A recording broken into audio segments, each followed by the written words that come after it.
message spécifique pour cette fin des temps et c'est dans la parabole, ce qu'on appelle la parabole des talents. Donc je lis pour vous. C'est dans Luc chapitre 19, versets 11 à 27.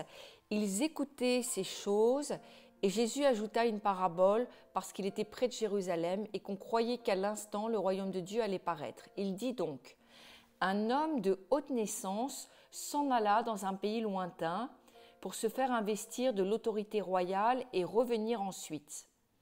Il appela 10 de ses serviteurs, leur donna 10 mines et leur dit: faites-les valoir jusqu'à ce que je revienne. Mais ses concitoyens le haïssaient et ils envoyèrent une ambassade après lui pour dire: nous ne voulons pas que cet homme règne sur nous. Lorsqu'il fut du retour, après avoir été investi de l'autorité royale, il fit appeler auprès de lui les serviteurs auxquels il avait donné l'argent, afin de connaître comment chacun l'avait fait valoir. Le premier vint et dit: Seigneur, ta mine a rapporté 10 mines. Il lui dit: c'est bien, bon serviteur, parce que tu as été fidèle en peu de choses, reçois le gouvernement de 10 villes. Le second vint et dit: Seigneur, ta mine a produit 5 mines. Il lui dit: toi aussi, sois établi sur 5 villes. Un autre vint et dit: Seigneur, voici ta mine que j'ai gardée dans un linge, car j'avais peur de toi, parce que tu es un homme sévère. Tu prends ce que tu n'as pas déposé et tu moissonnes ce que tu n'as pas semé. Il lui dit: je te juge sur tes paroles, méchant serviteur. Tu savais que je suis un homme sévère, prenant ce que je n'ai pas déposé et moissonnant ce que je n'ai pas semé. Pourquoi donc n'as-tu pas mis mon argent dans une banque, afin qu'à mon retour, je le retirasse avec un intérêt? Puis il dit à ceux qui étaient là: ôtez-lui la mine et donnez-la à celui qui a les 10 mines. Ils lui dirent: Seigneur, il a 10 mines. Je vous le dis, on donnera à celui qui a, mais à celui qui n'a pas, on ôtera même ce qu'il a. Au reste, amenez ici mes ennemis qui n'ont pas voulu que je régnasse sur eux et tuez-les en ma présence. Voilà, c'était un petit peu long, mais je voulais vraiment lire cette parabole que vous pourrez relire. Elle est très riche. Et en fait, cette parabole, si j'ai souhaité en parler et vous exhorter avec ça, c'est que juste après cette parabole, nous voyons que c'est dans un contexte de jugement des nations, donc c'est dans la toute fin de la fin des temps. Et voilà, il y a la parabole et c'est dans le contexte du jugement des nations qu'elle est donnée, cette parabole. Et elle s'adresse à nous aujourd'hui, elle s'adresse à l'Église de tous les temps, bien sûr, parce que c'est ça, la parole de Dieu, c'est à l'Église avec un grand E, aux chrétiens de tous les temps. Mais cette parabole, si vous la relisez, vous verrez, elle est vraiment plus spécifiquement pour la fin des temps.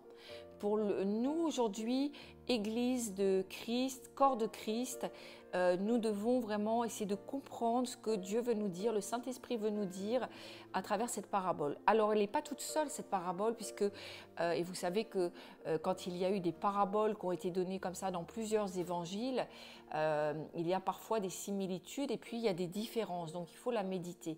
Et nous voyons que cette parabole, elle a été donnée aussi donc dans Matthieu chapitre 25, si vous voulez noter pour le relire pour vous, Matthieu chapitre 25, versets 14 à 30, nous retrouvons aussi cette parabole. C'est la parabole des mines. Parabole des mines et parabole dans Matthieu des talents. Mines, c'est dans Luc, parabole des talents, c'est dans Matthieu. Donc elle est racontée dans 2 évangiles, dans un contexte de fin des temps. Et nous voyons dans ces 2 paraboles des différences et des similitudes.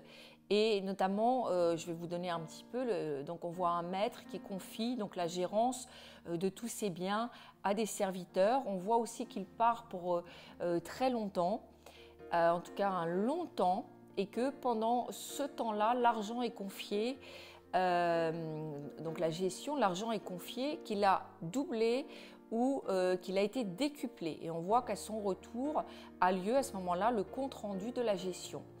Et 2 serviteurs, donc on retrouve ça dans les 2 paraboles, 2 serviteurs sont félicités et un 3e est châtié.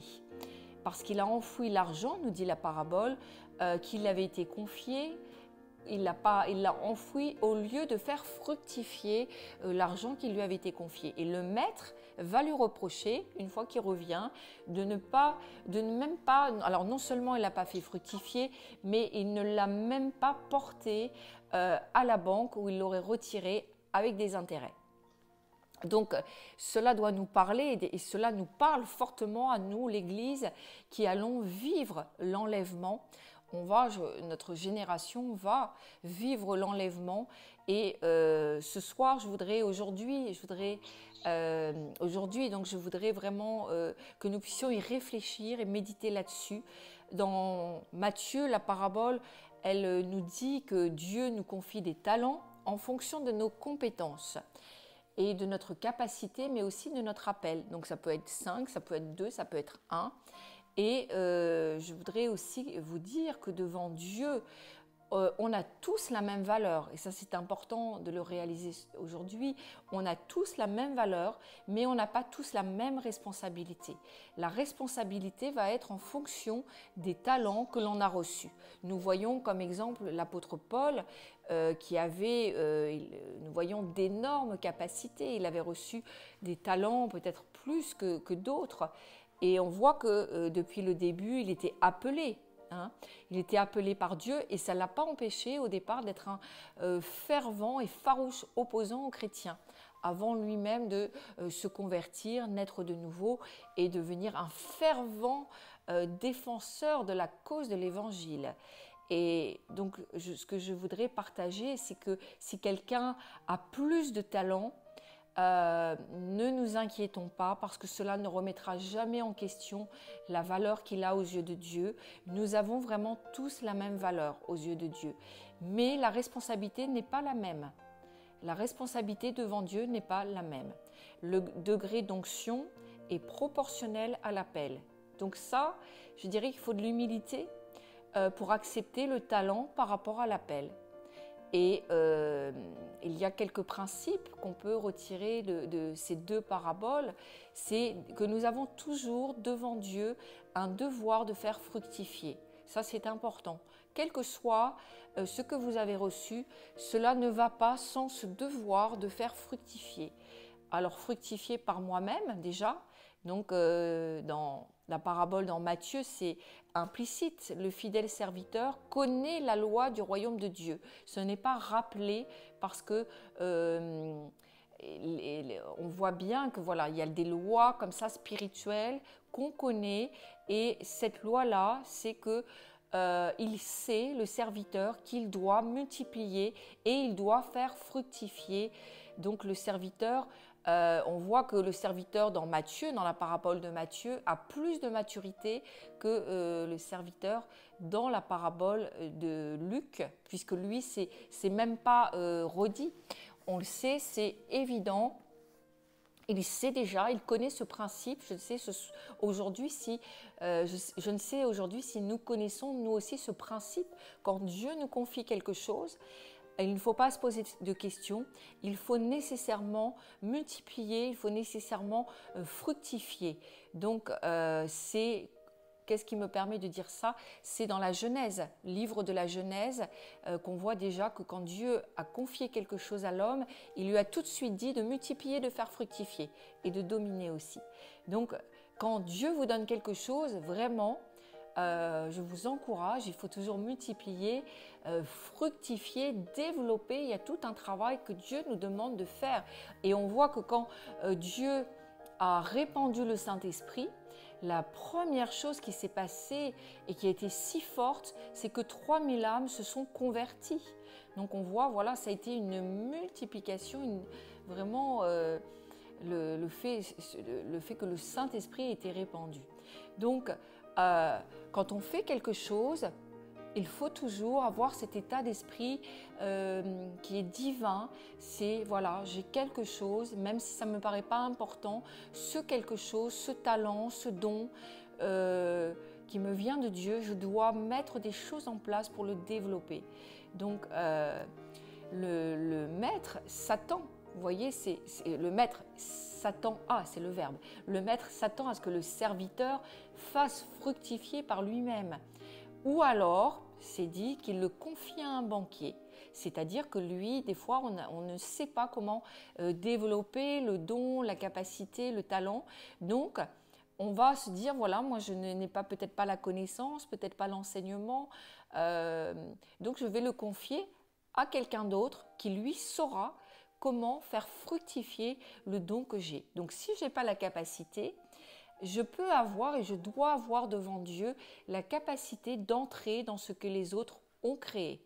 Vous voyez, donc verset 27, quand il est dit « Il te fallait donc remettre mon argent au banquier et à mon retour, j'aurais retiré ce qui est à moi avec un intérêt. » Donc, c'est-à-dire que en le confiant au banquier, c'est quoi? C'est qui est représenté? Donc, le banquier, c'est qui? Le banquier, c'est tout simplement l'Église. Le banquier, c'est les associations.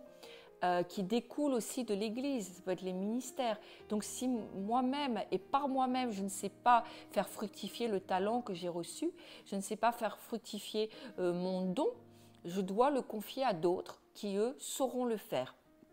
Donc vous savez, on n'a pas tous les mêmes talents. Il y en a, ils ont reçu peut-être la capacité de créer, et c'est ça, c'est plutôt les ministères, cette capacité de créer. D'autres n'ont pas reçu cette capacité de créer, et donc c'est de dire, voilà, moi je n'ai peut-être pas, j'ai un talent, j'ai un don, je ne sais pas créer avec cela, donc je le confie à d'autres qui, eux, vont savoir. Donc interviendra à ce moment-là ce que la parabole appelle la banque, c'est-à-dire je mets mon talent à la disposition d'un autre, de l'Église, d'une association, d'un ministère. Donc en tous les cas, c'est ce principe de dire il faut que mon talent serve dans le royaume de Dieu. J'ai un intérêt à ce que mon talent, le talent que j'ai reçu, soit planté directement dans le royaume de Dieu. Donc il faut, et je veux nous encourager encore, c'est que le chrétien doit savoir dans l'humilité travailler dans l'ombre. C'est des fois Dieu va nous obliger à passer déjà dans l'ombre. C'est rare que quelqu'un soit mis directement sous les projecteurs. Il va souvent être formé dans l'ombre, dans le creuset, dans la vallée, loin des projecteurs. Vous savez, toute plante, quand elle se développe, quand c'est déjà une semence, ça se développe sous terre avant de pousser à la lumière. Donc il y a tout un travail et souvent il faut regarder la nature pour comprendre comment Dieu fait, Dieu crée, etc.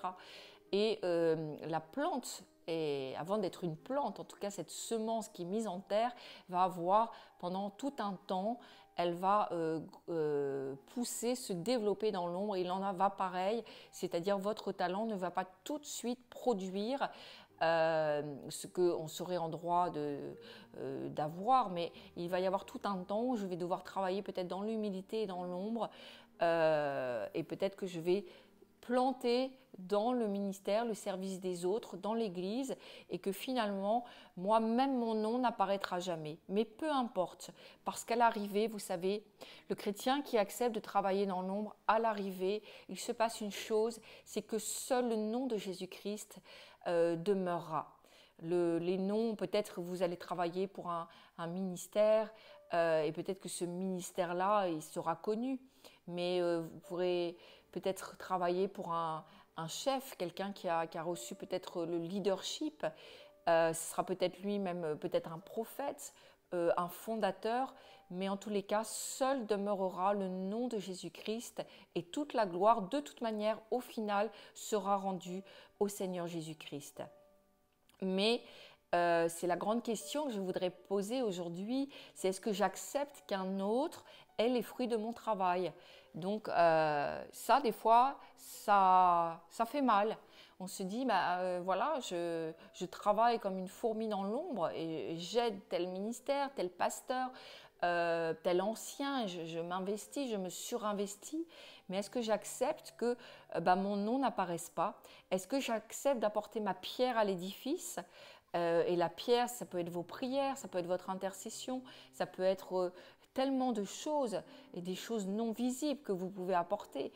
Mais finalement, vous savez, celui qui intercède la nuit pour un ministère, pour un pasteur, un serviteur, quoi de plus grand comme don quoi de plus précieux que votre intercession? Personne ne le saura, que Dieu, vous vous levez la nuit et vous priez pour tel ministère selon ce que le Seigneur vous montre. Et ça, c'est extrêmement puissant pour Dieu. Mais votre nom n'apparaît pas, la gloire n'apparaît pas sur vous, en tout cas dans cette vie présente. Mais le Seigneur est juste, le Seigneur est bon. Et il sait que peut-être que grâce à vous, à vos prières, à votre soutien, sa croisade sera bénie, les missions seront bénies, beaucoup de gens seront sauvés. Donc vous voyez, c'est ça le plus important, c'est de dire moi je veux planter mon talent dans cette terre qui est le royaume de Dieu, puisque finalement ce qui va être développé, fructifié, multiplié, ce sera pour la seule gloire de Dieu.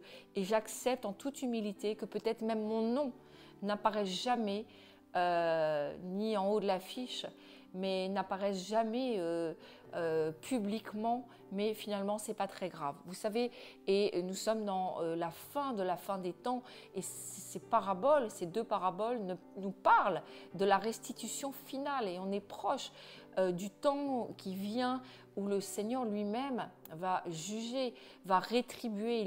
Cela nous parle des récompenses à venir, pas forcément des récompenses sur cette terre. Et cela nous parle aussi de cette capacité qu'on peut avoir et qu'on doit avoir à tout finalement redonner à Dieu. Vous savez, peut-être que vous êtes à la louange, que Dieu vous a fait un don à la louange, vous avez une voix, vous chantez bien, il y a un don, une capacité, un talent, mais est-ce que vous chantez pour vous? Est-ce que vous chantez pour Dieu? Est-ce que vous chantez un peu pour vous et un peu pour Dieu? Quelle est ma capacité à investir tout mon talent vraiment dans le royaume de Dieu? Est-ce que j'accepte de tout donner à Dieu et de n'en retenir aucune gloire personnelle? Parce qu'il est bien question de cela, c'est que peut-être vous allez me dire, mais le ministère c'est plus facile parce qu'on voit son nom apparaît, on voit le visage sur les flyers, etc. Mais le ministère bien souvent n'a pas choisi d'être ministère. Le ministère n'a pas choisi de produire, de créer. Dieu lui a demandé, il y a eu un appel et le ministère a dit oui pour rentrer dans un appel, mais Dieu a prévu et Dieu veut lever aussi d'autres personnes qui ne seront peut-être pas dans le leadership, qui seront derrière et qui vont porter ses mains, porter ses bras dans le sens de la prière, dans le sens de l'accompagnement et de l'aide et du soutien à la fois spirituel, matériel.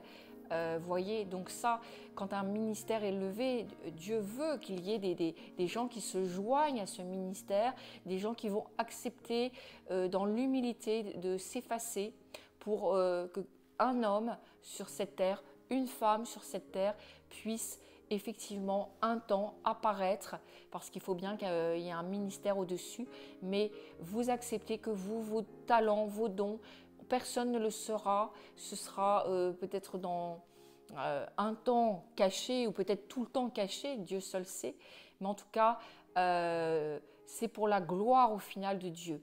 Paul dit dans 1 Corinthiens chapitre 15 au verset 10, « Par la grâce de Dieu, je suis ce que je suis. Je suis ce que je suis, sa grâce envers moi n'a pas été vaine, loin de là, j'ai travaillé plus que tous, non pas moi toutefois, mais la grâce de Dieu qui est avec moi. » Très beau verset. Il attribue Paul, le grand apôtre Paul, il attribue toutes ses réussites à Dieu. Et nous devons nous rappeler encore aujourd'hui que nos talents ne viennent pas de nous. Nos talents nous ont été confiés, nos talents peuvent nous être redemandés. Un ministère peut être amené à tout redonner à Dieu, tout son ministère, même s'il a travaillé très dur et pendant longtemps. Il faut accepter de rendre à Dieu. Et c'est cette fameuse restitution finale dont il est question dans les paraboles. C'est que même si le Seigneur te l'a confié, c'est pour un temps. Il faut te mettre au travail, il faut multiplier, il faut fructifier. Vois comment tu peux investir ton talent. Si toi, tu n'as pas reçu cela au niveau de la création, ce talent créatif, artistique, je ne sais, investis-le dans une banque, nous dit la parabole, investis-le dans une association, investis-le dans une église, investis-le dans un ministère où tu sais que de toute manière il va produire. Parce qu'au final, la restitution, Dieu est juste. Il saura ton investissement. Et si on n'a jamais vu ton nom n'est jamais apparu sur une affiche, sur un flyer, comme je l'ai dit, peu importe, parce que Dieu sait ces choses et il a vu combien tu as toi investi. Et si tu as eu un talent et que tu l'as multiplié, le Seigneur a pu démultiplier ce talent. On le voit dans la parabole, ce n'est pas une histoire de quantité, c'est une histoire comment j'ai investi, comment j'ai travaillé pour investir ce que Dieu, et même le peu que Dieu m'a donné. Donc, il y a ce verset aussi de Paul qui dira dans 1 Corinthiens chapitre 4 verset 7, « Qu'as-tu que tu n'aies reçu? Et si tu l'as reçu, pourquoi faire le fier comme si tu ne l'avais pas reçu ?» Alors vous voyez, de toute façon, on voit que tout vient du Seigneur, la vie vient du Seigneur, les talents, les dons viennent du Seigneur. Tout le monde a reçu des talents et des dons. Et peut-être des fois on se dit, ah bah un tel a réussi, peut-être il est plus intelligent. Non, pas forcément. C'est pas forcément qu'il a le plus le sens des affaires, c'est qu'il a un cœur selon Dieu, parce que c'est la grâce de Dieu. Il a su travailler avec la grâce de Dieu. Il a su faire fructifier ce talent. Il a reconnu que ça venait de Dieu et il a dit, je vais travailler pour que de 5 talents, ça devienne 10 talents, etc. Donc, vous savez pourquoi Dieu nous confie des talents? Oui, pourquoi Dieu nous confie des talents? C'est parce que à travers ce don que Dieu nous fait, il va dévoiler l'état de notre cœur vis-à-vis de lui. Alors, quel est l'état de notre cœur vis-à-vis de Dieu? Est-ce que je réalise que j'ai une responsabilité, qu'un jour il y aura une restitution finale? Est-ce que je réalise qu'un jour je devrais rendre des comptes? Et vous savez, on est si proche de ce temps où va y avoir la restitution finale, où on va devoir, il y aura une remise des récompenses quand nous allons arriver devant le Seigneur. Bien sûr, il y a les noces de l'agneau, ce temps de réjouissance, etc. Mais n'oublions pas qu'il va y avoir aussi un temps où Dieu va aussi peut-être nous juger. C'est pas un jugement, c'est pas le jugement pour comment dire, pour aller au paradis ou en enfer. C'est pas du tout ce jugement-là, puisque nous sommes sauvés. Mais c'est le jugement, c'est la remise des diplômes, des décorations, des récompenses, des couronnes. Il est très important. Ce sera un jour glorieux. Et il ne faut pas on ait à rougir. Il ne faut pas qu'on soit trouvé honteux. Il faut que le Seigneur nous ait vus en train d'investir et de travailler. Et donc, il y a ce serviteur qui est méchant. Hein. De quoi ça nous parle? Pourquoi le Seigneur a aussi voulu mentionner ce serviteur qui est, enfin qui est pas méchant, pardon, qui dit que le maître est méchant. Et comment vous pensez que Dieu peut être un maître méchant? On peut le dire du diable, mais comment un serviteur peut dire « mon maître est méchant » ? C'est juste que son cœur n'était pas juste et que il n'a, si vous voulez, son cœur n'étant pas juste, il avait une vision déformée aussi de l'amour de Dieu. Peut-être qu'au départ, les apparences pouvaient sembler lui donner raison, qu'il a peut-être vu Dieu comme un maître dur, méchant. Mais c'est une histoire de disposition de cœur. Ce n'est pas parce que Dieu va toujours me donner, me récompenser. Non, parce que Dieu n'est pas comme ça. Dieu n'est pas le Père Noël. Dieu, il veut qu'on progresse. Il va mettre, vous voyez, il va nous bénir. Mais il y a beaucoup de façons de nous bénir. Et nous bénir, ce n'est pas toujours nous donner ce qu'on veut. Mais si vous regardez de l'extérieur et de façon superficielle, vous pouvez des fois trouver que oui, Dieu pourrait être un maître méchant. Mais bon, c'est, je dirais, beaucoup d'égoïsme de penser ça.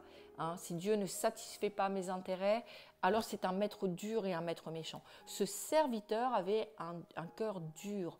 Mais vous savez, on est dans cette fin des temps.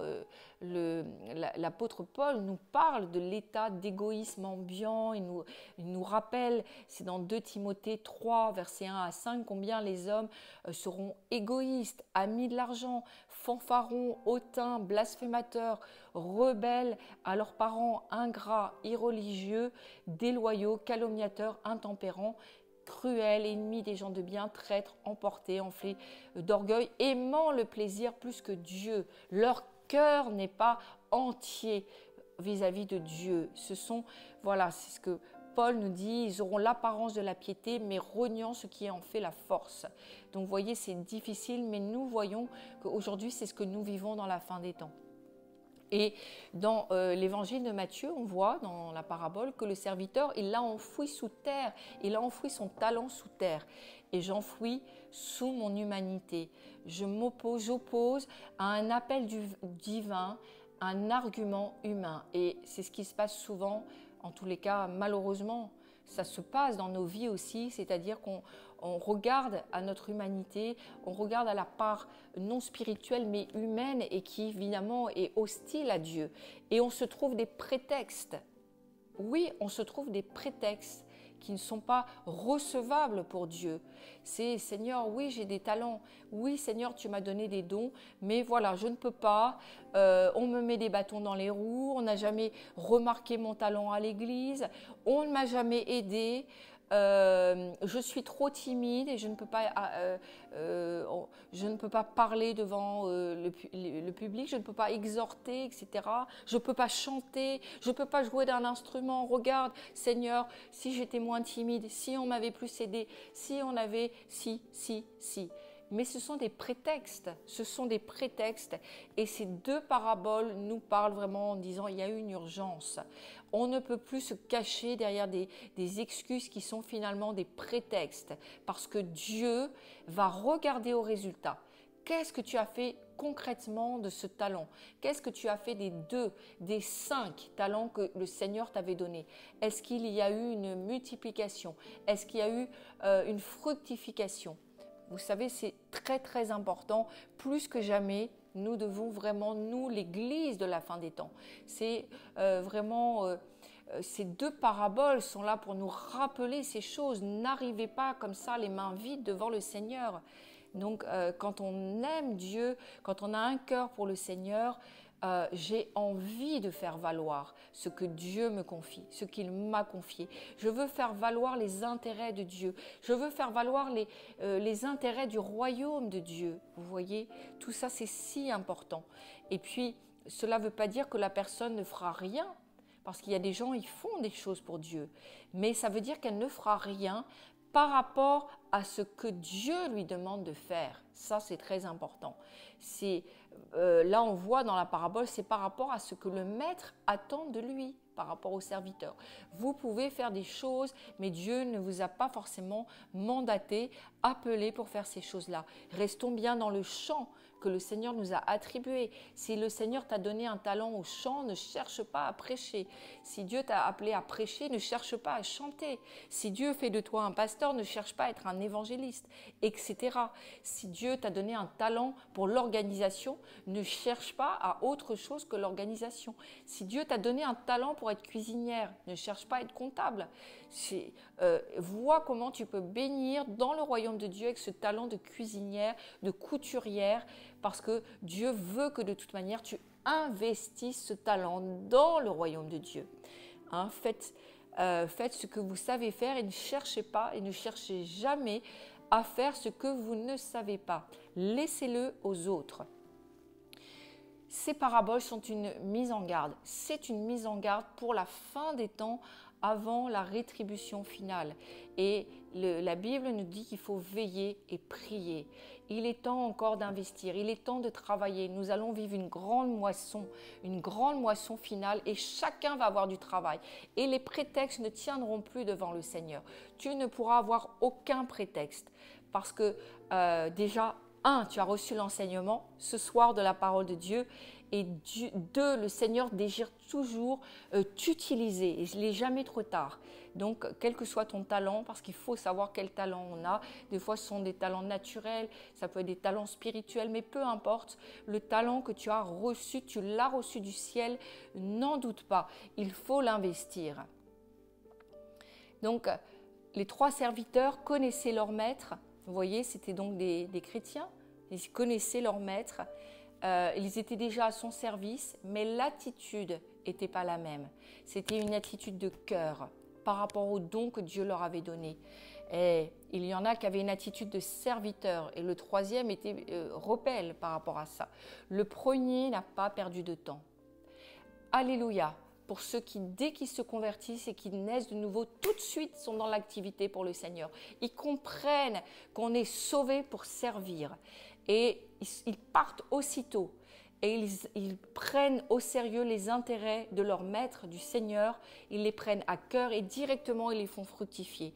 C'est, je dirais, voilà, ce sont peut-être ceux qui sont en premier sur la ligne de départ. Mais il y a le deuxième, et le deuxième serviteur, il a fait de même. Mais lui, on ne sait pas s'il l'a fait aussitôt, s'il est parti aussitôt. Peut-être qu'il a perdu du temps. Peut-être on lui a fait perdre du temps. Peut-être qu'il a été dans des églises où il n'a pas pu investir le don.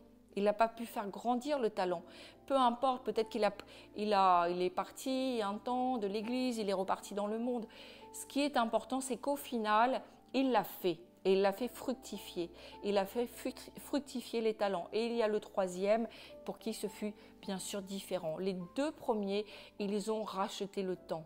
Ils ont racheté le temps. Et moi, je veux vous encourager aujourd'hui. Il faut que nous rachetions parce que les temps sont très courts.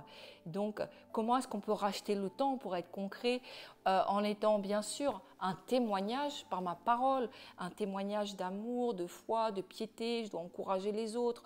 Si moi, les autres voient que ma foi faillit en fonction des circonstances en ce moment avec ce qu'on entend, ah, ben on te voit et toi tu n'es pas mieux que les autres qui sont eux des païens, ça ne va pas. Rachète le temps en te disant il faut que j'exhorte les païens, il faut que je leur explique ce que dit la parole de Dieu par rapport à cette fin des temps.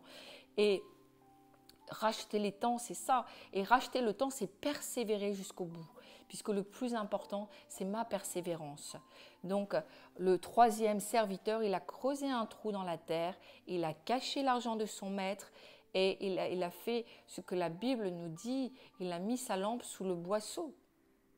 Personne ne savait quel était son témoignage. Il n'avait plus de témoignage. Faisons attention que notre lampe brille toujours. C'est tellement important. Et je finirai avec ça. Dieu vous a confié des aptitudes. Dieu vous a confié des dons. Dieu vous a confié des talents et des talents qui sont uniques. Peut-être qu'il vous a confié des dons spirituels, des goûts. Il n'y a que vous qui les avez.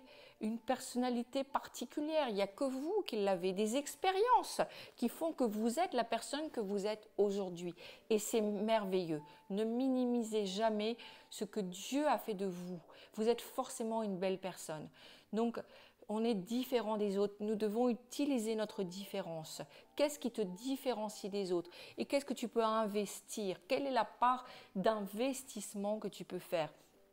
Peut-être tu te dis, je le ferai quand je serai à la retraite, je le ferai quand je serai en vacances, quand mes enfants auront grandi. Ne raisonne pas parce que je crois vraiment qu'à travers ces paraboles, ce sont des prétextes qui ne sont pas recevables pour Dieu. Dieu nous dit de racheter le temps tel que tu es. Dans le champ dans lequel tu es, tu peux déjà investir, tu peux faire fructifier. C'est tellement important toutes ces choses.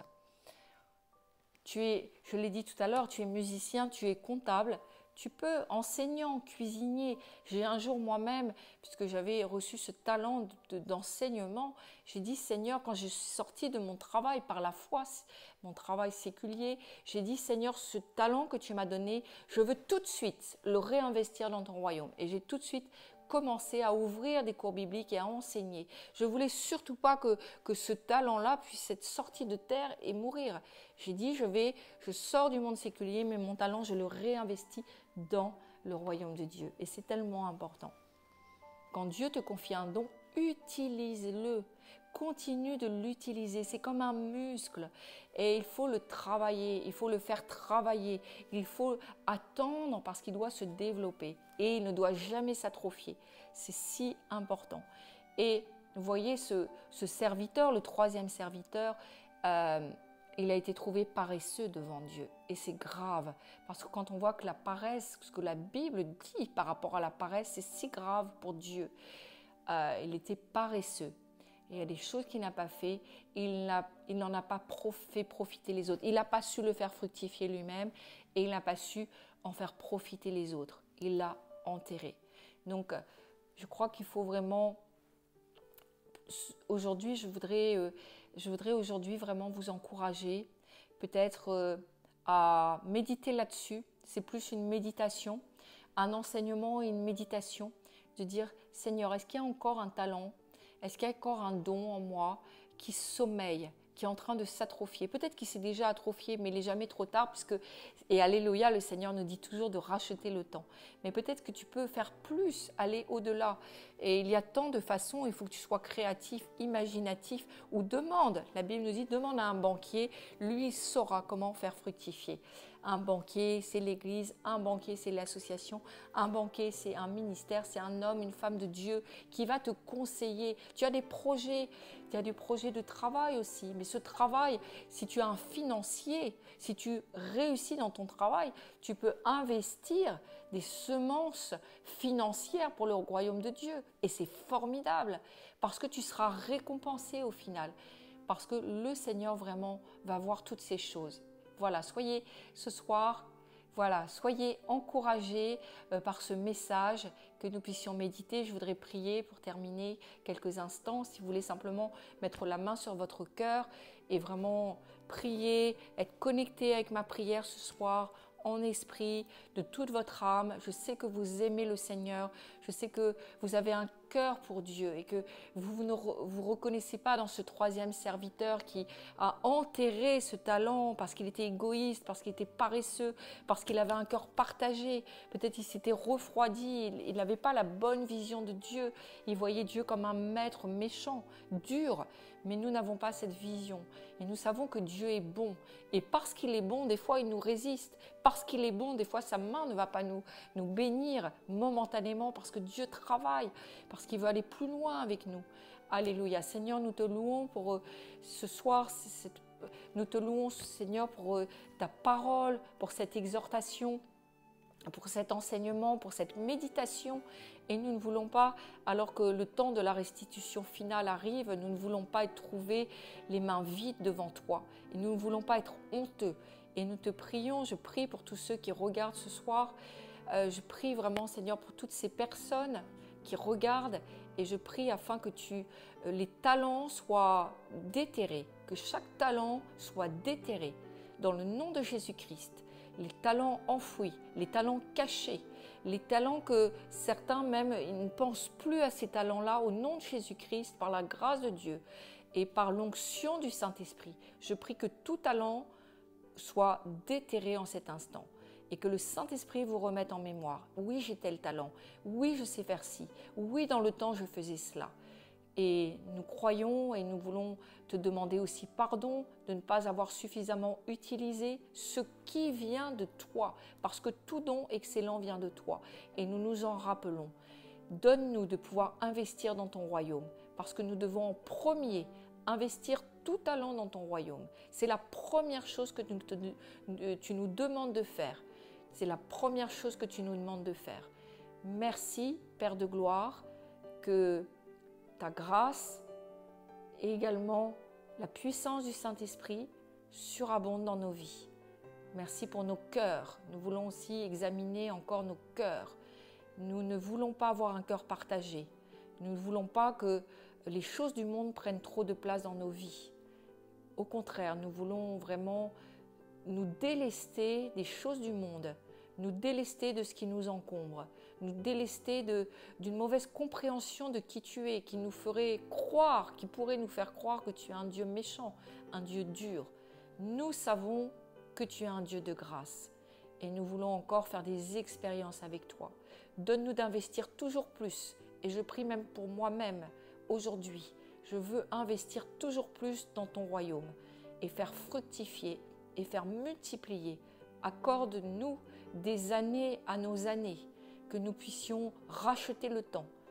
Et quand nous te verrons, nous nous réjouissons parce que tu pourras nous appeler bons et fidèles serviteurs. Et nous visionnons aussi en esprit les couronnes qui vont être posées sur nos têtes. À toi soit toute la gloire, au nom de Jésus-Christ. Amen.